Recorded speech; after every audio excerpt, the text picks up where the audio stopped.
The ultimate fracture. Dissent destroys the Ultimates as a disagreement long developing between two members of the team leads to a devastating departure. In Ultimates Volume 4, Issue 12, a diabolical genius known as the Maker used time travel to create his ideal Earth by systematically preventing anyone from ever becoming a superhero and by establishing a secret council of supervillains, the Maker's Council, that rules the worlds from the shadows. But now the Maker is gone, locked away for the next 7 months by inventor Howard Stark. Howard's teenage son Tony took on the codename Iron Lad and began recruiting a network of heroes to fight back against the Maker's Council and prepare for the Maker's return. Recently, Maker's Council member Hulk brutally defeated this network of Ultimates. Doom barely managed to rescue them, except She-Hulk cried out that he'd arrived too late. Iron Lad was dead. Miraculously, though, Tony survived, and after months of grueling recovery, he is ready to return. Nick Fury talks with an unseen traitor of the Ultimate Network who informs him about a meeting held by Tony Stark at the Triskelion concerning Doom. Only half of the network is contacted remotely as they have learned from their previous and disastrous attacks on the Hulk.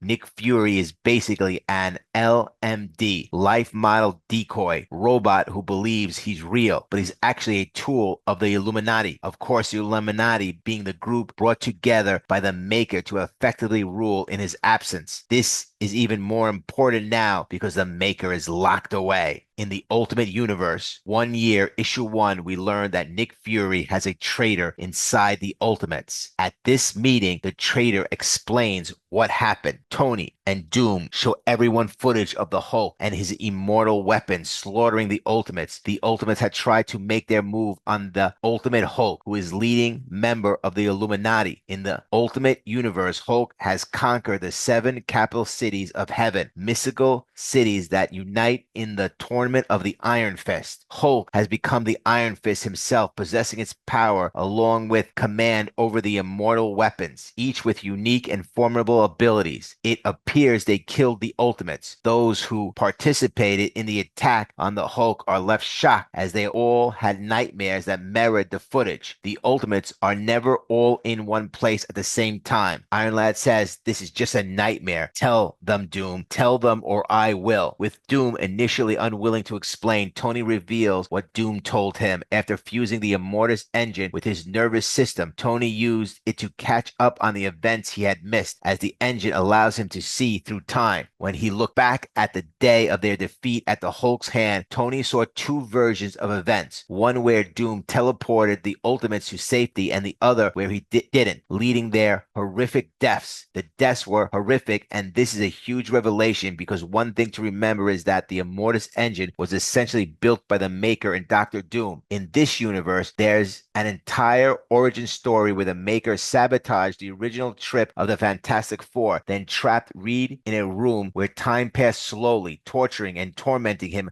until he was transformed into Doom by convincing him that everything he touches dies. Doom follows him wherever he goes. It's a truly tragic story. The Immortus engine is essentially what enables time travel. It is then revealed by Doom that he was too late to save his comrades, which forced him to use the Immortus engine to intervene earlier. However, his action caused a branch in their timeline, and some of the Ultimates remember what happened in the alternate version when they confronted the Hulk. This led Tony to accuse Doom of breaking their agreement regarding the use of the Immortus engine and to question whether Doom's delayed attempt to save the Ultimates was driven by his plan to bring back the Fantastic Four, even if it meant rewriting reality at the cost of Tony's near death. Tony Stark says all that time supposedly spent working out the correct dose of cosmic energy, a lie. Those poor dead mice. You've been trying to break through the Maker's barrier to radically change the past, all behind our backs. Doom replies, "If you want an explanation, I will give it happily. But if you seek contrition, I'm afraid that capacity was cut out of me a long time ago. I am Doom. You must accept this and all it means as I have." America Chavez responds, "You're irresponsible. You could have destroyed everything fainting. You know what happened to the Guardians. You could erase this world, Doom says. And what in this world is so worth saving? Tell me. When the Maker showed up in this universe, he began using time travel to disrupt everyone's history, preventing Peter Parker from being bitten by a radioactive spider, stopping the formation of the Avengers, and ensuring Captain America was never discovered. The truth is, even now, we don't fully understand the extent of the changes the Maker made. There's no guarantee to know if you go back in time and start altering events, you're actually fixing things. You could be making a bad situation worse. Tampering with time is incredibly dangerous because who knows what kind of consequences could unfold. And while Doom did save lives, the risk he took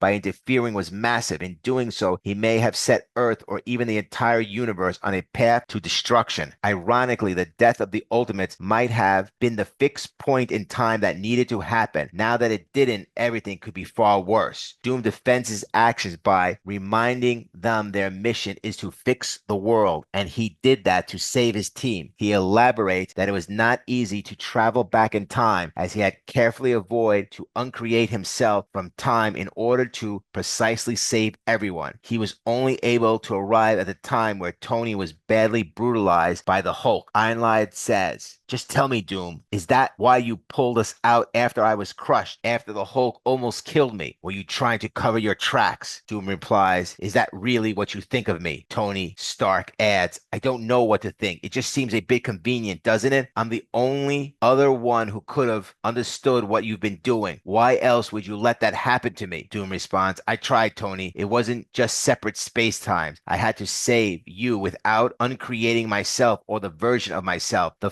further away your deaths were from me, the harder it became. The more entangled your deaths were with the existence, the more impossible the math got. With every passing second, the calculation became 10 times more complex. I tried to get you out from the beginning. I tried to save you." Doom continues, "But even with a time machine, I ran out of time. Everything I touch, all doom. I miscalculated again. It won't work without you. None of it works without all of us. I had to save you, even if it meant risking." Tony Stark steps forward to confront him, saying, "It's okay." Doom shakes his head. "It's not okay. Anthony, nothing is okay. Don't you see? It's not working. We haven't made enough progress. Not even close. We're running out of time." Doom emotionally breaks down, finally revealing the weight of his burdens, the realization that everything he tries to fix only ends up worse. Tony, now understanding Doom's true intentions, places a hand on his shoulder and quietly tries to reassure him. Thanks to the information provided by the Guardians of the Galaxy from the far further, the Ultimates will lose against their enemy. Tony further confirms this by using the engine to see into the future after the city opens and the screen shows only a completely white backdrop. Doom says, "You're right. If I can break the Maker's barrier, I will save my family, fix at least one piece of the world. Isn't that what we all came here to do? I will make a better world in this one's place, even if there's no place for me in it. A world without Doom." Ironlad responds, "You haven't thought this through. God, this is basic complexity science. Your actions will have unpredictable, unintended consequences. They could lead to something worse." Doom continues, "That is true of any action we might take, and yet still we must act even with incomplete knowledge and knowing the limits of the knowledge. You all speak of revolution, but when the decisive moment comes, even knowing we may fail, even knowing with absolute certainty we hesitate, you refuse to take the necessary step. What are you waiting for? This world is a prison. What do you have to lose but your chains? That is why I lied, why I operated in secret. I knew you would not approve, but I knew I was right. Radical actions and imagination are what's needed now. I assure you, I have thought this through." This powerful declaration reveals Doom's conviction that rewriting reality, even at the cost of his own existence, is the only way to build a better world. A world free from the Maker's corruption, even if it means sacrificing everything to get there. And then, to everyone's surprise, Tony Stark says, "Okay." Even Doom is taken aback. "Okay?" he asks, visibly shocked. Tony replies, "Yes, okay. I believe you and I trust you." Doom stares at him. "You do?" Ironlad interjects. "I didn't call everyone here to put you on trial. I just thought we needed to get everything out in the open so we could decide the future of this thing together." As the room sits in tense silence, Wasp turns to Captain America and asks, "Cap, what do you think about all this?" Another surprise comes comes when Captain America Steve Rogers says, Doom's right. No one can believe it. I agree with you, Cap continues. This isn't working. Doom, caught off guard, responds, I expected a pointless fight. Steve Rogers adds, but I don't think trying to break through the barrier is better option either. If you haven't cracked it by now, there's no guarantee you'll do it in the next 6 months, and 6 months is all we got. And that's before we even get into the ethics of killing trillions. Steve adds, and Tony, the origin boxes, they're a failed concept. I stand by that. But what we're doing isn't working either, he says grimly. We don't need omnivisions of the future or potential past to see what's right in front of us. We are no match for what's already here, much less for what's coming when the city opens. Steve Rogers continues, the Ultimates have been scattered, fractured, and disoriented, and I blame myself. I've been thinking small like a soldier instead of, he pauses, perhaps meaning an Avenger, but he doesn't say it. Instead of what we need, he looks at the team. The truth is America Chavez and Mr. Cage have been far more effective than I have. We could all stand to learn something from them. We need more outreach. We need to expand the network rapidly. We need to give people something to fight for, something to die for, if need be, Doom adds, and we must use the Immortus engine to its full potential. It's our greatest weapon, Iron Lad responds. Then we'll have to think in 4 dimensions if we want to save the world. Doom nods. 4 at least. Tony Stark jumps in. Well, truth is, I've already started thinking about possibilities. American Chavez interrupts. You've already making the same mistakes. It can't just be you or Doom or Steve. We can't afford another decision made behind closed doors. She looks at the room. This time, for this to work, we need everyone's ideas. We have to try everything to save everything. Doom pauses, then surprisingly agrees. America's right. We cannot trust ourselves, not fully. We cannot entrust the future to any 3 of us alone. Captain America says, yeah, so from here on out, we pool our perspectives and ideas. We find ways to combine our expertise and enhance our approaches. Doom adds, nothing is forbidden. Everything is possible. We're gonna fix the world. Tony Stark continues, top down doesn't work. Lash, try, prove that. Bottoms up this time, okay? Then I guess it's unanimous. The Ultimates 2.0 is hereby dissolved. Let's make sure the next one's better. Ultimates 3.0.